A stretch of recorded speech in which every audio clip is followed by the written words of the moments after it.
मेरे पीछे जो आपको घर नज़र आ रहा है ये इंसानों के लिए नहीं बल्कि परिंदों के रहने के लिए बनाया गया है। कुछ लोग ऐसे होते हैं जिनको परिंदे रखने का और पालने का बहुत ज़्यादा शौक़ होता है। तो हम भी आज आपको इस वीडियो में कि एक ऐसे शौकीन से मिला रहे हैं जिसने तकरीबन सैकड़ों के तादाद में परिंदे अपने घर में रखे हुए हैं।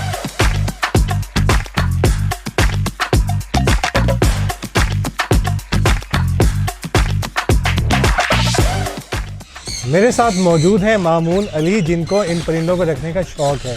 तो चले इन्हीं से जानते हैं कि इन परिंदों को रखने के लिए इन्होंने कितनी एफ़र्ट की है और ये परिंदे इन्होंने कहाँ से मंगवाए हैं। शौक़ है काफ़ी पुराना मेरा, तकरीबन 7 साल से हम कर रहे हैं इस चीज़ का शौक़ कन्वर्ट। तो अभी ये है कि परचेजिंग कुछ मेरी लोकल भी है, कुछ इंपोर्टेड हमने बाहर से भी परचेजिंग की हुई है।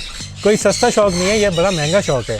तो आप हमें थोड़ा सा बताइएगा कि ये इनकी कीमत क्या होती है और कितने से स्टार्ट होते हैं, कहाँ तक जाती है।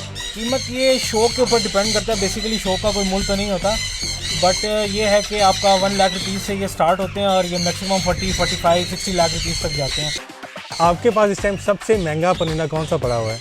हमारे पास फ़िलहाल स्कारलेट मकाओ का पेयर पड़ा हुआ है। इसके अलावा भी एक्सोटिक में मेरे पास पड़े हुए रिंगनेक्स में, ठीक है, वो भी काफ़ी एक्सपेंसिव है। मेरे पास वो डन फेलो के पीस पड़े हुए हैं, प्रीमेट वाइटेल इंडिगोस के पीस पड़े हुए हैं, म्यूटेशन में और भी काफ़ी सारे पीस पड़े हुए हैं। और इनकी कीमत क्या क्या है? ये 25 to 30 लाख रुपीज़ इस टाइम परचेजिंग पेयर की परचेजिंग हो रही है। इसमें भी 2-3 नस्लें आती हैं। हमारे पास बोलिवियन का पेयर है स्कारलेट में, तो ये हमने 25 लाख रुपीज़ का हमने परचेज़ किया था। ये आपको कभी अफसोस हुआ है कि आपने 30 लाख का परिंदा लिया हो और उसकी डेथ हो जाए? देखिए, ये तो अल्लाह के आसरे है। ये तो एक जानी इंसान भी और जानवर के हिसाब से भी जान का हमारे हाथ में नहीं है।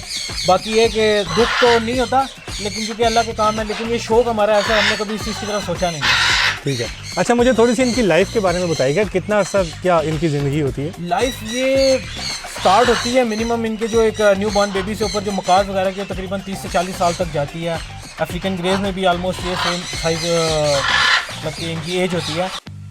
तो इनका जो बच्चा होता है वो कितने तक का बिक जाता है? स्कारलेट मकाओ के इस टाइम बच्चे की परचेजिंग तकरीबन आप अगर सेल्फ ले लें 7 से 10 लाख रुपए पर परचेजिंग पीस की रेट चल रहा है। बाकी अफ्रीकन ग्रे में चले जाए तो 70 to 80,000 पर पीस की परचेजिंग है। इस तरह रॉ वगैरह में भी, रॉ में आप सेल्फ चिक ले लें तो 20,000 का मिल जाता है आपको। रिंग नेक में ले लें आपको सेल्फ पीस 7 to 8,000 का मिल जाता है।